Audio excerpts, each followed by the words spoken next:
தேசிய ஊடகங்கள் வந்து சீமானவர்களை தேடி பிடிச்சி அவர்கிட்ட நேர்காணல் கேட்டதெல்லாம் உங்களுக்கு தெரியும். இது சீமானசம்னா என்ன, தமிழ் தேசியம்னா என்னன்றத இந்த தேர்தல் வரைவறிக்கை மூலம் தெரிஞ்சுட்டாங்க. இப்போது களத்தில் வந்து பலம் என்ன, நான் ஏற்கனவே பலமுறை சொல்லிட்டேன். நான் தான் முதல் முறையும் சொன்னேன், இப்போது நான் சொல்கிறேன், பலமுறை சொல்கிறேன். இந்த தேர்தலில் வந்து பார்த்திங்கன்னா கண்டிப்பாக நாம் தமிழர் கட்சி இந்த வாக்கு சதவீதத்தை கடந்து போகிறது இல்லாமல் ஒரு தொகுதி, அதுவும் குறிப்பாக வந்து சீமானவர்கள் தொகுதியில் வந்து பார்த்திங்கன்னா வந்து வேறு லெவலில் இந்த வெற்றி இருக்கும். வெற்றி மெஜாரிட்டியில் வந்து பார்த்திங்கன்னா வெற்றி இருக்கும்னு சொல்கிறேன். இதுக்கு காரணம் என்னன்னு கேட்டிங்கன்னா, இந்த காணொலியில் நான் மீண்டும் கூட வலியுறுத்துறேன். இன்றைக்கி ஒரு 2000 பேர் வந்து இளைஞர்கள் வந்து ஒரு புடைசூட வந்து இப்போ உங்களுக்கு புரியும். சீமானுக்கு தன்னெரிச்சு வரக்கூடியதான். நீங்கள் இதுக்கு இந்த கேம்பெயினில் நீங்கள் ஈரோடு பை எலெக்ஷன் நான் போய் பார்த்துருக்கேன், நேரில் பார்த்துருக்கேன், நானே சாட்சி. அதை தாண்டி என்னுடைய ஒரு என்ன சொல்கிறது, என்னுடைய கருத்து, என்னுடைய ஒப்பீனியன் என்னென்னா, ஒரு நாள் வந்து எல்லா கேண்டிடேட்டும் ஒரு நாள், ஏதாவது ஒரு நாள், இன்னும் 4 நாள் 5 நாள் கரெக்டாக இருக்குன்னா, ஏதாவது ஒரு நாள் வந்து பார்த்தீங்கன்னா 234 கேண்டிடேட்டும், 233 சீமானோடு சேர்த்தா 234 கேண்டிடேட்டும் வந்து பார்த்திங்கன்னா காரைக்குடி பிரச்சார களத்தில் இருக்கும். அப்போது இருக்கிற மாங்குடியை பாருங்கள், அமமுக வேட்பாளர் பாருங்கள், இன்னும் பாண்டியன், ஏதோ தென்பாண்டியன் தேர்போக்கி பாண்டி, ஏதோ பாண்டியன் சொன்னேன். அதே மாதிரி இவனை பாருங்கள், டிகே வந்து டென்டல் டாக்டர் பாருங்கள். இவங்க எல்லாமே வந்து பார்த்திங்கன்னா இப்போ அங்கே நடக்கக்கூடிய வந்து அரசியலை பாருங்கள், இந்த ஆடியோ அரசியல்லாம் நீங்கள் பாருங்கள். அப்போ பார்த்தாலே தெரியுது வந்து கேட்டிங்கன்னா வந்து முழுக்க இவங்க பணத்தின் மூலமாக அந்த வாக்குகளை வந்து பெறத்துக்கு தான் முயற்சி கடைசி இறுதி கட்டமாக இருக்கும். ஆனால் அது அனைத்தையும் முறியடிச்சு வந்து பார்த்தீங்கன்னா சீமானுடைய பிரச்சார முன்னெடுப்புகள் வந்து கண்டிப்பாக வந்து சீமான் வந்து வெற்றியை காட்டுறாரு. தோல்வின்றதுக்கு வாய்ப்பே கிடையாது. இப்போ யாரெல்லாம் வந்து டிகே பிரபுக்கு வந்து ஃபோன் போட்டு சுயேட்சை கேண்டிடேட்டை வந்து நீங்கள் வந்து விட்ரா பண்ணிக்கோங்க, உங்களுக்கு தேவையானதை நாங்கள் செய்கிறோம், நீங்கள் வாபஸ் வாங்கின்னு சொல்கிறாங்க பார்த்தீங்களா, சில 2-3 நபர்கள் ஃபோன் பண்ணி அந்த நபர்கள் கொலை வழக்கில் தொடர்புடையவர்கள், கொலை வழக்கில் லிங்க்ல இருக்கிறாங்க. அவங்கெல்லாம் யாருக்கு நெருக்கமானவங்க? டிகே பிரபு அவங்க அப்பாவுக்கு நெருக்கமானவங்க, டிகே பிரபுக்கு நெருக்கமானவங்க. இப்போ புரியுதுங்களா? காரைக்குடியில் என்ன ஆகும்? இந்த டிகே பிரபு ஜெயிச்சா காரைக்குடியில் என்ன ஆகும் சார்? டிகே பிரபு இந்த 2 நாளாக வந்து பார்த்தீங்கன்னா அவனை கிழிச்சு தொங்க விட்டோம். அவன் யார், என்ன, அவங்க அப்பா யார், அவன் சொந்த பந்தம் யார், இதை என்ன கிரிமினல், எல்லாத்தையும் அக்கு வேறு ஆணி வேறாக்கி விட்டோம், முடிச்சாச்சு. இப்போ அங்கே நேர் போட்டி யாருக்கு?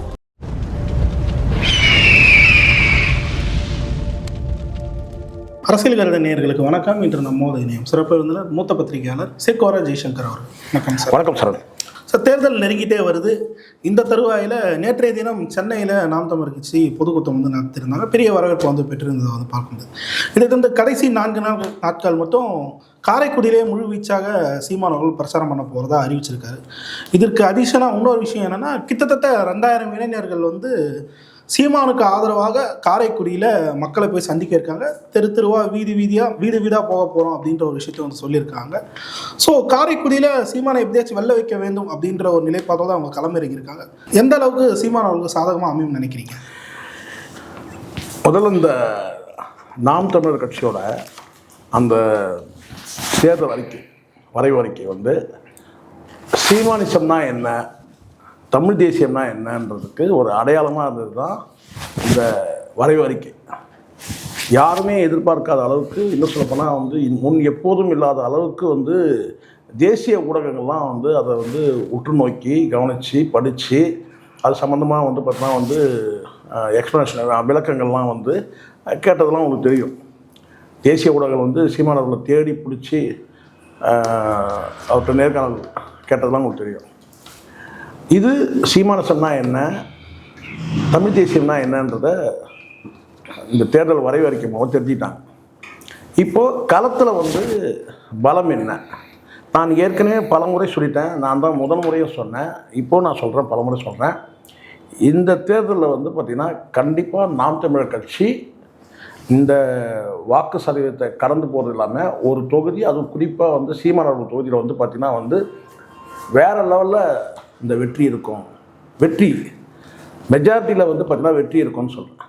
இதுக்கு காரணம் என்னன்னு கேட்டிங்கன்னா, சீமான் அவர்களுக்கு வந்து ஆதரவு அலை தமிழ் தேசியத்துக்கு ஆதரவு அலையெல்லாம் கிடையாது. அலைன்றது வந்து பார்த்தீங்கன்னா வந்துட்டு போயிடும், அவ்வளோதான், நிரந்தரம் கிடையாது. இப்போ எப்படி சில நடிகர்லாம் வந்தாங்கன்னா அப்படி அலை அடிச்சுட்டு அப்படியே போயிருது. இப்போ கமல்ஹாசன் அலை அடிச்சது, இப்போ அலை இல்லை. இப்போ விஜய் அலை அடிக்கிறது, நாளைக்கு இருக்காது. இது வந்து அலை கிடையாது. இப்படி நான் சொல்கிறது, இது வந்து நிரந்தரமான வந்து என்ன சொல்கிறது, ஒரு ஒரு காற்று. புயல் கூட கிடையாது, புயல் இன்றைக்கி வரும் போயிடும். நிரந்தரமாக வந்து ஒரு காற்று வீசும் இல்லையா, மனித ஜீவராசிகளுக்கு எப்படி வந்து எல்லா ஜீவராசிக்கும் வந்து பார்த்திங்கன்னா வந்து எப்படி காற்று எப்படி அவசியமோ அது மாதிரி எப்படி ஒரு காற்று, ஒரு சீரான காற்று இருந்தோ அதே மாதிரி தான் வந்து நாம் தமிழர். இந்த தேர்தலில் சீமான் அவர்களுக்கு வந்து ஒரு ஆதரவு இருக்குது, ஒரு ஆதரவு காற்று. புயல் கிடையாது, அலை கிடையாது, அது வந்து பார்த்திங்கன்னா வீசுது. இது வந்து நாம் தமிழருக்கு சாதகம்.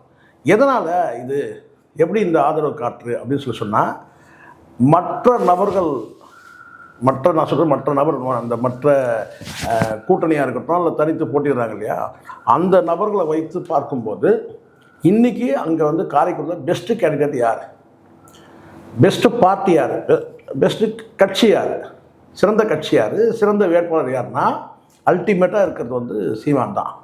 அதனால தான் நான் சொல்கிறேன், சீமான் இஸ் வந்து அல்டிமேட் கான்ஃபிடென்ட் லீடர். இதில் எந்த சந்தேகமும் கிடையாது. எத்தனை ஸ்டார் வந்தாலும் பொலிட்டிக்கல் சூப்பர் ஸ்டார் தமிழ்நாட்டில் சீமான் ஒரு ஆள் தான். அப்போ இந்த இடத்துல வந்து பார்த்திங்கன்னா சீமான் வந்து பார்த்திங்கன்னா வந்து வெற்றின்றது வந்து பார்த்திங்கன்னா கான்ஃபிடென்ட்டாக நம்ம சொல்ல முடியும். அதை தாண்டி இங்கே வந்து இப்போது சொல்கிறாங்க என்னென்னு கேட்டால், இது வந்து ஒரு தேர்தல் கணக்கில் சொல்லிக்கலாம். ஆமாம், தேர்தல் கணக்கில் தான் சொல்கிறேன். ஏன்னா ஏற்கனவே வந்து இருக்கிற வந்து மாங்குடி வந்து பார்த்திங்கன்னா ஒரு முறை நின்று அடுத்த முறை நீங்கள் நிற்கும் போது பார்த்தீங்கன்னா அந்த வேட்பாளருக்கு எப்பவுமே வந்து பார்த்தீங்கன்னா அதிருப்தி இருக்கும். ஆட்சிக்கு எதிரான ஓட்டு ஒரு பக்கம் இருக்குது. அப்போது இதை தாண்டி கூட்டணி கெமிஸ்ட்ரின்னு ஒன்று இருக்குது. கூட்டணி கெமிஸ்ட்ரி வந்து இந்த முறை காங்கிரஸ் வந்து பார்த்தீங்கன்னா ஜெல்லாகவே இல்லை டிஎம்கேவோட. அது எவ்வளோ பெரிய ப்ளஸ் சீமானுக்கு, திமுக வாக்குகளை. ஆமாம், இப்போ அங்கே களத்திலே போட்டி யாருக்கு வந்து பார்த்தீங்கன்னா சில பேர் பைத்தியம் சொல்லிட்டு இருக்கிறான், அந்த டிகே பிரபுன்னு சொல்லிட்டு. டிகே பிரபு இந்த 2 நாளாக வந்து பார்த்தீங்கன்னா அவனை கிழிச்சு தொங்க விட்டோம். அவன் யார், என்ன, அவங்க அப்பா யார், அவன் சொந்த பந்தம் யார், இதான் என்ன கிரிமினல், எல்லாத்தையும் அக்கு வேறு ஆணி வேறாக்கி விட்டோம், முடிச்சாச்சு. இப்போ அங்கே நேர் போட்டி யாருக்கு நீங்கள் நினைக்கிறீங்களா? அமமுக போட்டி கிடையாது. அமமுகவும் அதிமுகவும் ஜெல்லாகலைங்க. இன்னும் ஆகலைன்றீங்களா? அது ஜெல்லாகலை. ரைட் சார், கூட்டணிக்கு போகிற வரைக்கும் பேசிகிட்டு இருக்கிறார் சார். தூக்கில் தொங்கிடுவேன்றாரு. எடப்பாடியோட கூட்டணி வச்சா நான் தூக்கில் தொங்கிடுவேன்ட்டார். தொங்கிட்டு பார்த்தீங்கன்னா அடுத்த நாள் போகிறாருன்னா என்ன அர்த்தம்? அப்போ இனிமேல் கேண்டிடேட் தான் தொங்கணும், வேறு யாருக்கு போதீங்க? அதுதான் நான் சொல்கிறேன். அப்போது அங்கே ஏடிஎம்கேவோட ஏஎம்எம்கே, அதாவது அமமுக வந்து ஜெல்லாகலை. டிஎம்கேவோட காங்கிரஸ் ஜெல்லாகலை. இப்போ இந்த டிகே பிரபு வந்து பார்த்தீங்கன்னா அடிஷ்னலாக வாக்குகளை பிரிக்கிறான். புரிய சொல்கிறது. அப்போது இந்த இடத்துல நீங்கள் புரிஞ்சுக்கணும் என்னன்னு கேட்டால், அப்போ இங்கே வந்து ஒரு கான்ஃபிடென்ட் லீடர் யார், வேட்பாளர் யார், கேண்டிடேட் யார்? சீமான் தான். இந்த விஷயம் இதை சரியாக நீங்கள் புரிஞ்சுக்கிட்டீங்களே வந்து பார்த்தீங்கன்னா இதை தாண்டி பிரச்சார முன்னெடுப்புகள்னு ஒன்று இருக்குது. ரைட், புரியுங்களா? பிரச்சார முன்னெடுப்புகளை வந்து சீமான் பேசக்கூடியது, சீமானுக்கு ஆதரவாக பேசக்கூடிய நிலை, திராவிட கட்சியோட நிலைப்பாடு. ஏன்னா இன்றைக்கி வந்து பார்த்தீங்கன்னா வந்து ஒரு த கிரேட் லீடர்னால் சீமான் மட்டும்தான். காரணம் என்னன்னு கேட்டால் மற்ற லீடர்லாம் இருக்கிறாங்க. இன்றைக்கி வந்து ஒரு பெருமைக்குரிய தலைவராக சீமான் இருக்கார். காரணம் கேட்டால் வந்து வெற்றி அடைஞ்சு கிடையாது, தோல்வி அடைஞ்சு. வெற்றி அடைஞ்சு சொல்லுவாங்க, வெற்றி அடைஞ்சுன்னா கிரேட் லீடர்.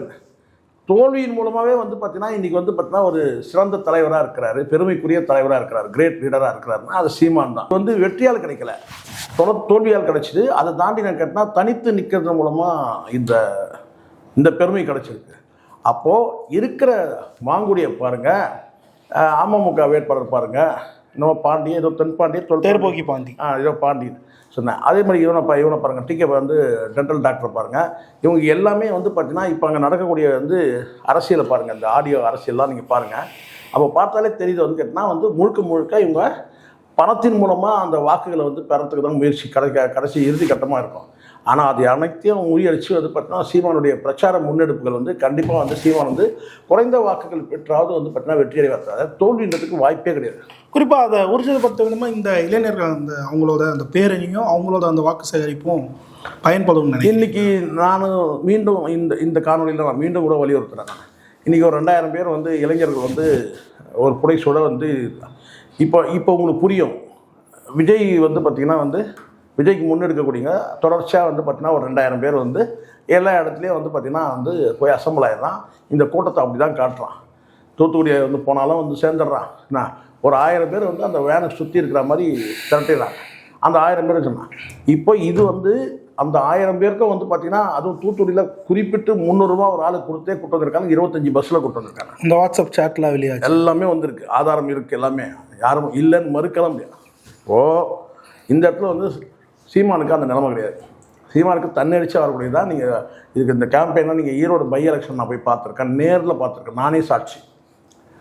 ஈரோடு பை எலெக்ஷனில் நான் நேராக போய் அங்கே போய் பார்க்கும்போது அந்த அந்த பனிமனையில் இருக்கட்டும், மற்ற இடங்களில் இரவு நேரங்களில் பஸ் நிலையம் எங்கெல்லாம் இடம் கிடைக்குதோ ஷாப்பிங் காம்ப்ளெக்ஸ் வாசலில் எல்லா இடத்துலையும் வந்து பார்த்தீங்கன்னா பிள்ளைகள் அவ்வளோ கஷ்டப்பட்டாங்க. அந்த மாதிரி இளைஞர்லாம் நீங்கள் பார்க்கவே முடியாது. குளிக்கிற வசதி கிடையாது. டிஃபன் சாப்பிட்றாங்களா சாப்பிட்லையா, மதிய சாப்பாடு இருக்கா இல்லையா தெரியாது. பனிமனையே வந்து பார்த்தீங்கன்னா ஒரு போடுற ஸ்டேஜில் தான். பனிமனையே வந்து பார்த்தீங்கன்னா நீட்டாக இருக்கும், ஆனால் வந்து வறுமை தெரியும். இதே மற்ற பனிமனை பார்த்து ஜில்லு ஜில்லு ஜில்லு ஜில்லுன்னு இருக்கும். டிஎம்கே பனிமனையாக இருக்கும், காங்கிரஸ் பனிமனையாக இருக்கும், பார்த்தீங்கன்னா அப்படியே ஜொலிக்கும். ஏசி ரூம், கேண்டிடேட் வந்து ரெஸ்ட்டு, ஏசி ரூம் எல்லாமே இருக்கும். பட் இங்கே வந்து பார்த்திங்கன்னா அந்த வறுமை தெரியும், ஆனால் ஒழுக்கமாக இருக்கும், நீட்டாக இருக்கும். அது மாதிரி பஸ் ஸ்டாண்டில் அங்கன்னு சொல்லி பிரச்சாரத்தை முன்னெடுத்து நான் பார்த்துருக்கேன். கிட்டத்தட்ட ஒரு 500 இளைஞர்கள் வந்து எல்லா தேர்தல் பிரச்சாரத்துலையுமே பார்த்தா நெருக்கத்தை வந்து வேலை செய்வாங்க. அது சீமான் இந்த முறை வந்து பார்த்திங்கன்னா கிட்டத்தட்ட 2000 பேர் வந்து பார்த்தா மிகப்பெரிய அளவில் இருக்கும். அதை தாண்டி என்னுடைய ஒரு என்ன சொல்கிறது, என்னுடைய கருத்து, என்னுடைய ஒப்பீனியன் என்னென்னா, ஒரு நாள் வந்து எல்லா கேண்டிடேட்டும் ஒரு நாள் ஏதாவது ஒரு நாள் இன்னும் 4 நாள் 5 நாள் கரெக்டாக இருக்குன்னா ஏதாவது ஒரு நாள் வந்து பார்த்தீங்கன்னா 234 கேண்டிடேட்டும் 233 சீமானோடு சேர்த்தா 234 கேண்டிடேட்டும் வந்து பார்த்திங்கன்னா காரைக்குடி பிரச்சார களத்தில் இருக்கும். இப்போது உங்கள் தலைவர் வந்து எல்லா இடத்துக்கும் பிரச்சாரத்துக்கு போகிறார்ல, உங்களுக்காக வந்து எனக்கு தெரிஞ்சு தமிழ்நாட்டிலேயே வந்து பார்த்தீங்கன்னா அனைத்து சட்டமன்ற தொகுதியிலும் கால் பட்டதுன்னா அது வந்து சீமான் தான் இருக்கும். மற்ற தலைவர் கூட அடுத்தது வந்து பார்த்தீங்கன்னா வந்து கலைஞர் இருக்கலாம், சாரி அடுத்த தலைவர் வேணால் ஸ்டாலின் இருக்கலாம், எடப்பாடி இருக்கலாம். ஆனால் எல்லா தொகுதியிலையும் வந்து பார்த்தீங்கன்னா வந்து ஒரு கால் போட்டதுன்னா அது வந்து சீமானுடைய பிரச்சாரம் தான். அப்போ அதுக்கு என்னன்னு கேட்டிங்கன்னா அது பிரதி உபகாரம்னு சொல்லுவாங்கல்ல. நீ எனக்கு செஞ்ச நான் உனக்கு பதிலுக்கு நான் உனக்கு செய்கிறேன், அதானே சப்போர்ட்ன்றது. அதானே இது வந்து உதவி கிடையாது. இது எப்படின்னு கேட்டிங்கன்னா நான் உனக்கு செஞ்சேன் நீ எனக்கு செய் அப்படின்ற மாதிரி. அப்போ அந்த இடத்துல எனக்குன்னா தலைவருக்காக வேண்டி வந்து 234 கேண்டிடேட்டும் ஒரே நாளில் வந்து பார்த்தீங்கன்னா காரைக்குடியில் இறங்கி சந்து பந்தெல்லாம் பிரச்சாரம். அதை தான் நான் நினைக்கிறேன். அதன் மூலமாக உங்களுக்கு வந்து பார்த்தீங்கன்னா தலைவர் ஒரு கேண்டிடேட்டால் வந்து பார்த்தீங்கன்னா ஒரு 20 ஓட்டு வரட்டுமே, ஒரு 30 ஓட்டு வரட்டுமே ஒரு கேண்டிடேட். 234 கேண்டிடேட்டும் பார்த்தீங்கன்னா வந்து காரைக்குடியில் இறங்கி பிரச்சாரம் பண்ணணும். அது இன்னும் குறைந்த அவகாசம் தான் இருக்குது. அதை பண்ணாங்கன்னா இன்னும் இந்த 2000 இளைஞர்களோடு சேர்ந்த கண்டிப்பாக நான் சொல்கிறேன் இந்த துறை. இப்போது கடந்த காலத்தில் ஒரு சில பேச்சுக்கள் இருக்கும் தெரியல, அதெல்லாம் முறியடிச்சு வந்துட்டார் சீமான். பலவிதமான பிரச்சாரங்கள், அறுவருக்கு தகுந்த பிரச்சாரங்கள், இது எல்லாமே திராவிட இயக்கங்கள் ஊடகங்கள் செஞ்சவங்களுக்கு தெரியும். இதுக்குன்னே வந்து ஒரு 4-5 ஊடகம் இருக்குது. அந்த ஊடகம் இதை தான் செஞ்சுட்டு இருந்தாங்க. ஒரு குறிப்பிட்ட வந்து ஒரு ப்ரொபகண்டா வந்து நடந்து தொடர்ச்சியாக வந்து அது வந்து சீமான் வந்து அதை முறியடிச்சார், அதை கடந்து வந்துட்டார். இப்போ அந்த கரை வந்து தொடங்கப்படும். இப்போ பொதுவாக ஒரு வார்த்தை என்னன்னு, இவங்க வந்து ஒரு வார்டு எலெக்ஷன் கூட ஜெயிக்கவே இல்லை, இவங்க கவுன்சிலர் ஜெயிக்கவே இல்லை, இவங்க வந்து பார்த்திங்கன்னா ஒரு எம்எல்ஏவாக ஜெயிச்சிருக்காங்களான்னு. அது வந்து இந்த முறை வந்து பார்த்திங்கன்னா முறியடிக்கும். நான் அப்படி தான் நான் நினைக்கிறேன். குறிப்பாக சார், இப்போது இந்த மாதிரி ஒரு விஷயங்கள் வந்து போயிட்டுருக்கு. சமீபத்தில் நீங்கள் பேசுன மாதிரி ஆடியோக்கள் சிலது வெளியாகுது. தாவேகா வேட்பாளருக்கு ஆதரவாக வந்து சுயேட்சை வேட்பாளரை வந்து நீங்கள் எலெக்ஷன்லேருந்து வித்ட்ராவல் பண்ணிக்கணும் அப்படின்ற மாதிரி பேசக்கூடிய ஆடியோக்கள்லாம் வெளியாகுது. நாங்கள் ஜெயிக்கிற மாதிரி சுச்சுவேஷன் இருக்குது, நீங்கள் எங்களுக்கோசம் வாக்கு சேகரிங்க அப்படின்னு சொல்லிட்டு பேசக்கூடிய ஆடியோக்கள். வழக்கமாக திமுக அதிமுக இந்த மாதிரி விஷயங்களை வந்து பண்ணுவாங்க. தேர்தல் நெருக்கத்தில் அந்த மாதிரி செய்திகள் தான் வெளியாகும். புதுசாக வராங்க, மாற்றுன்னு வராங்க, மாற்று அரசியலை தரப்போகிறோன்றாங்க. ஆனால் அதிமுக பண்ணக்கூடிய அதே விஷயங்களை வந்து செய்கிறாங்க. எப்படி பார்க்குறீங்க இதே? நீங்கள் தம்பி மாதேஷ் வந்து ஒரு நேர்காணல் பண்ணியிருந்தார், இந்த டென்டல் டாக்டர். அவர் ஒரு கேள்வி கேட்குறாரு. அந்த கேள்விக்கு அவர் என்ன பதில் சொல்கிறார்? மாதேஷ் கேட்குற ஒரு கேள்வி என்னென்னா, நீங்கள் வந்து ரீல் மன்னன்னு சொல்கிறாங்களே, ரீல் வந்து சுற்றுறீங்களேன்னு சொல்லி ஒரு கேள்வி கேட்குறாரு. அடுத்த கேள்வியில் வரும்போது நீங்கள் கேட்ட கேள்விக்கு பதில் வந்துடும். அப்போ அவர் என்ன சொல்கிறாரு, இந்த ரீல் போடுறதுலாம் வந்து ஒரு கம்யூனிகேஷன் தானே, மக்கள்கிட்ட நான் வந்து ஒரு கம்யூனிகேட் பண்ணிக்கிறேன், அதுக்காக நான் ரீல் போடுறேன்னு சொல்கிறார். சரி ரைட்டுண்ணா. அதுக்கப்புறம் நீங்கள் பவுன்சர்லாம் வச்சுட்டு வரீங்களே, பவுன்சர்லாம் வச்சுட்டு வரீங்களே அப்படின்னு சொல்லி கேட்கும்போது, அது வந்து நான் வந்து பாதுகாப்புக்காக நான் வந்து பணம் கட்டி நான் வச்சுக்கிறேன், இது வந்து அரசு ஒன்றும் எனக்கு தரவே இல்லை, நானே தான் வந்து பாதுகாப்பு செய்வேன். அதுக்கு காரணம் என்ன சொல்கிறேன் அப்படின்னா, அங்கே தான் பாயிண்ட்டு. அதுக்கு காரணம் என்ன சொல்கிறேன் அப்படின்னா, காரைக்குடியில் மட்டும் 18 கொலைகள் நடந்திருக்கு அப்படின்னு வந்து சொல்கிறான். யார்? டிகே பிரபு. 18 கொலைகள் நடந்திருக்கு. அப்போ நான் வந்து அது பாதுகாப்புக்கு இருந்தேன். நான் என்ன கேட்குறேன், கிட்டத்தட்ட ஒரு 3 லட்சம் பேர் வாழக்கூடிய வசிக்கக்கூடிய பகுதியில் நீங்கள் வந்து பார்த்தீங்கன்னா 18 பேர் கொலை பண்ணிட்டாங்க.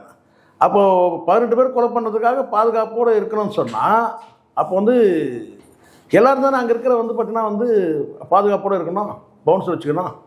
நீங்கள் பவுன்சர் வச்சுக்க வேண்டிய அவசியம் என்னன்னு கேட்டால், அவருக்கு பதில் சொல்கிற பதில் என்னென்னா, காரைக்குடியில் 18 கொலைகள் நடந்திருக்கு, அப்போ நான் வந்து பாதுகாப்பே இல்லை, அப்போ அதுக்காக நான் வச்சுக்கிறேன். ஆனால் உண்மை விசாரிச்சா என்னன்னு கேட்டிங்கன்னா, இப்போ நீங்கள் கேட்ட கேள்விக்கு பதில் இருக்குது. உண்மை விசாரிச்சா என்னென்னா, இப்போ யாரெல்லாம் வந்து டிகே பிரபுக்கு வந்து ஃபோன் போட்டு சுயேட்சை கேண்டிடேட்டை வந்து நீங்கள் வந்து விட்ரா பண்ணிக்கோங்க, உங்களுக்கு தேவையானதை நாங்கள் செய்கிறோம், நீங்கள் வாபஸ் வாங்கின்னு சொல்கிறாங்க பார்த்தீங்களா, சில 2-3 நபர்கள் ஃபோன் பண்ணி அந்த நபர்கள் கொலை வழக்கில் தொடர்புடையவங்க, கொலை வழக்கில் லிங்கில் இருக்கிறாங்க. அவங்கெல்லாம் யாருக்கு நெருக்கமானவங்க? டிகே பிரபு அவங்க அப்பாவுக்கு நெருக்கமானவங்க, டிகே பிரபுக்கு நெருக்கமானவங்க. இப்போ புரியுதுங்களா? இப்போ நான் இருக்கேன் சார், நான் என்ன சார் பவுன்சர் வச்சு தான் சார் சுற்றுறேன். அப்போது ஒரு கிரிமினல் வேலை பண்ணிட்டீங்கன்னா தான், ஒரு குற்றத்தை செஞ்சால் தான் உங்களுக்கு என்னன்னு கேட்டிங்கன்னா, ஐயோ நமக்கு வேறு ஏதாவது சிக்கல் வருமோ வந்து அந்த பயம் வருது. நீ என்ன சொல்கிற, 18 பேர் காரைக்குடியில் வந்து கொலை செய்யப்பட்டிருக்கிறாங்க, அப்போ எனக்கு ஒரு பாதுகாப்புன்னு சொல்லிட்டு நான் பவுன்சர் வச்சுக்கிறேன்னு நீ சொல்கிற. ஆனால் உண்மை என்னன்னு கேட்டிங்கன்னா, இப்போ வந்து யாரெல்லாம் ஃபோன் போட்டு பேரம் பேசிகிட்டு இருக்கிறானோ உனக்காக வேண்டி சுயேட்சைகளை மிரட்டுறாங்க இல்லையா, 5000 ஓட்டு 3000 ஓட்டு 2000 ஓட்டோட ஜெயிக்க வேண்டியது, 1000 ஓட்டோடு ஜெயிக்க வேண்டியது இருக்குது, நீங்கள் வந்து அந்த வாக்குகளை எங்களுக்கு வாங்கி கொடுத்துருங்க அப்படின்னு கிட்டத்தட்ட ஒரு 20 சுயேட்சைகள் நின்று இருக்கிறாங்க கடந்த முறை.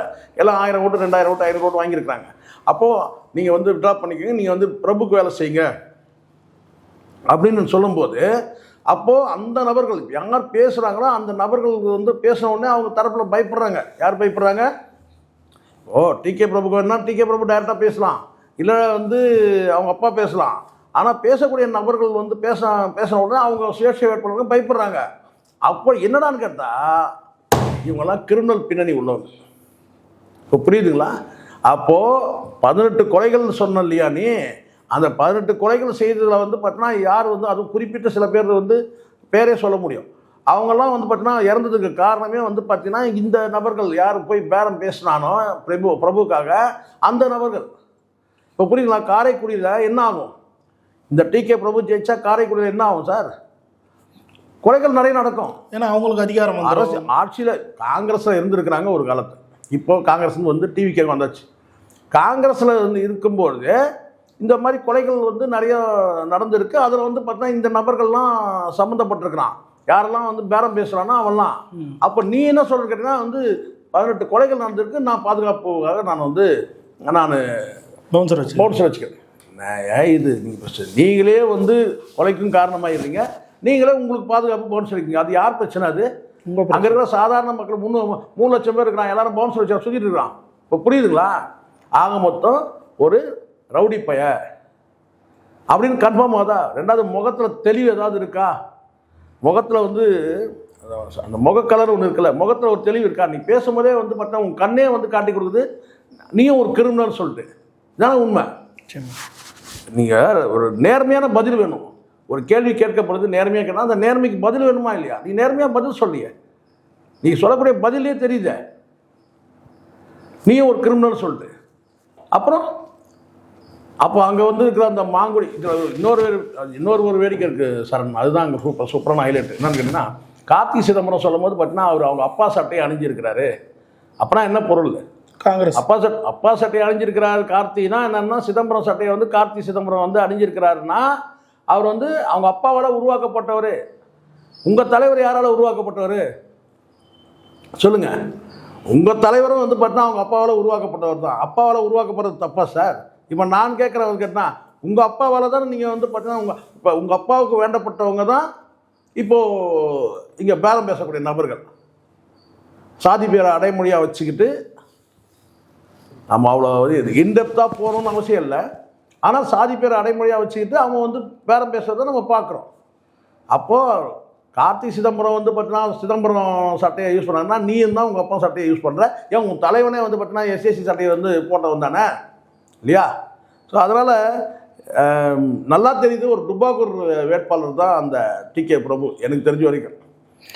இந்த இடத்துல வந்து பார்த்தீங்கன்னா அவங்களுக்கு வந்து சீமான் குறித்து ஒரு வார்த்தை கேட்கும் போது கூட பார்த்தீங்கன்னா சாட்டை துரைமுருகன் குறித்து ஒரு வார்த்தை கேட்கும்போது என்ன நல்லா ப்ரொமோட் பண்ணுறாரு அப்படின்னு சொல்லிட்டு இப்போ இதிலே தெரிய அவன் ரசனை என்னன்னு சொல்லிட்டு உன்னை கழிவு ஊற்றுறது எப்படா ப்ரொமோட் பண்ணுறது ஆகும். குறிப்பாக இன்றைக்கி பல பேர் வந்து அந்த நீங்கள் சொன்ன மாதிரி அந்த குற்றப்பின்னணி இருக்கக்கூடிய அந்த இவனே குற்றப்பின்னணி உள்ள வந்தான். இன்னும் கண்டிப்பாக விசாரணை பண்ணோம்னா கண்டிப்பாக வந்து பார்த்தீங்கன்னா ஏதாவது ஒரு வழக்கில் வந்து கண்டிப்பாக தொடர்புடையவனாக இருப்பாங்க. ஏன்னா அந்த புத்தகத்தோட அந்த விஷயத்தை வந்து வாட்ஸ்அப் ஸ்டேட்டஸில் வைக்கக்கூடிய விஷயங்கள் இன்றைக்கி காரைக்குடியில் நடந்துருக்கு. அதுதான் அதனால் வந்து எல்லாமே இப்போ பரவலாக இப்போ வந்து பார்த்தீங்கன்னா நானே நேற்றைய தினம் ஒரு 4 வீடியோவில் நான் பேசியிருக்கேன். இந்த ஆடியோக்கள் குறித்து பேசியிருக்கிறேன், வெளியே இருக்குது.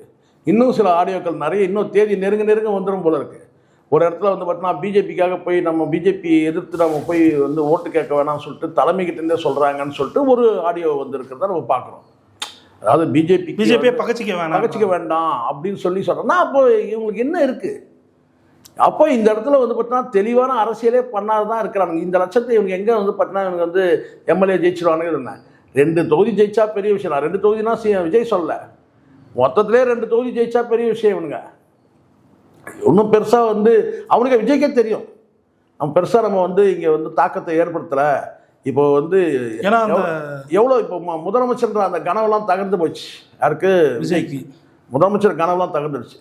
இப்போ எவ்வளோ ஓட்டு பர்சன்டேஜ் வாங்குவோன்னு இருக்குது. இன்னும் நாட்கள் இருக்குது, இன்னும் 4 நாட்கள் இருக்குது. ஒரே ஒரு நாளில் பரட்டி போட முடியும்.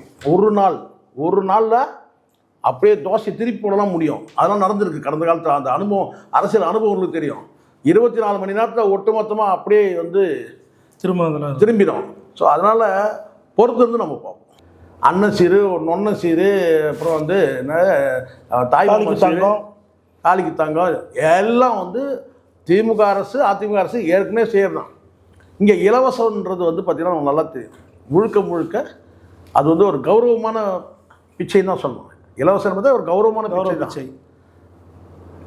அப்போ இது அப்போ அவங்க 2000, இவங்க 2000, நீ 500 கூட போடுற. என்ன டிஃபரன்ஸ் இருக்குது? என்ன மாற்றம் இருக்குது?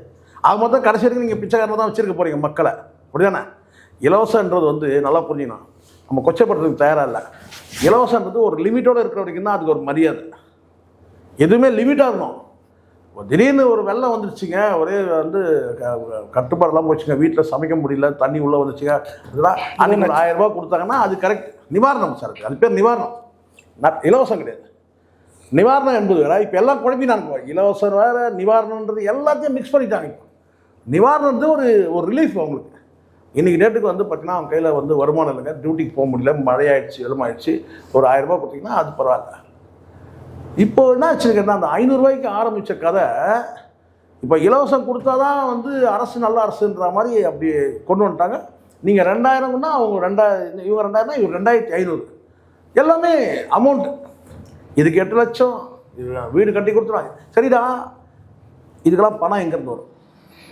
நிதி ஆதாரம் வேணும் இல்லை? இப்போ நாம் தமிழ் சொல்கிறாங்கல்ல, நிதி ஆதாரத்தை எப்படி வந்து பெருக்குன்றதுக்கு அதுலேயே சொல்யூஷன் இருக்குது. ஒரு ஸ்கீம் கொண்டு வராங்க, அதுக்கு பணம் குறையுதுன்னா அதுக்கு வந்து எப்படி ஃபண்டு எப்படி கிரியேட் ஆகுது? அது அவங்ககிட்ட திட்டம் இருக்குது. உங்ககிட்ட ஏதாவது இருக்கா? எந்த திட்டமும் கிடையாது. டாஸ்மாக் போதையை ஒழிச்சிடுவேன்ற, டாஸ்மாக் மூடுவியா இல்லையா? போதை ஒழினா டாஸ்மாக் மூடல சார். சரிம்மா, ஏதாவது சொல்லியிருக்கேன்? நீ டாஸ்மாக் மூட போகிறேன்னு சொல்லியிருக்கியா? ஓட் போட மாட்டாங்க. புரியுதுல? இப்போ அதுக்கு கூட தைரியம் இல்லை உனக்கு. டாஸ்மாக் மூடன்னு சொல்ல பார்ப்போம், ஓட்டு போட மாட்டாங்க. அப்போ போதை எப்படி ஒழிப்பேன்? டாஸ்மாக் திறந்து வச்சு போதை ஒழிப்பியா? நாடாரு. இப்போ புரியுதுங்களா? இது வேலைக்காகாத உப்பு சப்பு இல்லாத ஒரு பட்ஜெட்டு. அதுக்கு திமுக பட்ஜெட்டை படிச்சுட்டு போயிடலாம், வந்து பெட்டராக இருக்கும். அதிமுக பட்ஜெட் பெட்டராக படிச்சுட்டு போயிடலாம். பாமக வந்து அது பெட்டராக இருக்கும். அதனால தான் நான் சொன்னேன் என்னன்னா, நாம் தமிழருடைய அந்த வரைவு அறிக்கை வந்து நான் தான் சொன்னேன், அதையும் காப்பி அடிச்சாங்க. இதை மட்டும் காப்பி அடிச்சா நீங்கள் நினைக்காதீங்க, எதை மட்டும் காப்பி அடிச்சிட்டாங்கன்ட்டு. தேர்தல் வரைவு அறிக்கை மட்டும் காப்படிக்கல. நான் அது சம்மந்தமாக சொல்லியிருந்தேன். நாம் தமிழ் வரைவு அறிக்கை வந்து ஒரு பைபிள் மாதிரி, ஒரு குர்ஆன் மாதிரி. எப்படி இஸ்லாமியருக்கு வந்து பார்த்தீங்கன்னா ஒரு குர்ஆன் வந்து கிறிஸ்தவருக்கு எப்படி பைபிளோ, எப்படி வந்து இந்துக்களுக்கு கீதையோ, இங்கே தான் நம்மக்கிட்ட தான் பேசணும்னு நினைக்கிறேன். அது மாதிரி அது வந்து பார்த்தீங்கன்னா வந்து தமிழ் தேசியத்தோட ஒரு பைபிள், ஒரு குர்ஆன், ஒரு கீதைன்னு சொல்லுவேன். இது அப்படியே ராஜ்மோகன் தான் சொல்கிறான், அன்பான மக்களே, இது வந்து நீங்கள் வந்து ஒரு பைபிள் மாதிரி, குர்ஆன் மாதிரி அப்படியே வச்சுருங்க. ஏண்டா எதுக்கு எதை ஒப்பிடுறது? இலவச திட்டங்களை போட்டு வந்து பசங்களை வந்து மக்களை வந்து அடிமையாக்குறான், இளைஞரை கெடுத்து குட்டிச்சவராக்குறான் தெரியுது. ஆனால் வந்து என்ன சொல்கிறாங்க கேட்டால், இது வந்து பைபிள், இது குர்ஆனு, கீதை, இதை வந்து பத்திரப்படுத்துங்க. இதை கூட சொந்தமாக சொல்ல தோணலை. இதுவும் நம்மகிட்ட இருந்து காப்பி அடிச்சுட்டு தான். வரைவு அறிக்கை மட்டும் காப்பி இல்லை, அது சம்மந்தமாக பேசுகிற மேடை பேச்சு கூட வந்து காப்பி தான். பலர்களுக்கு தெளிவாக நன்றி. நன்றி.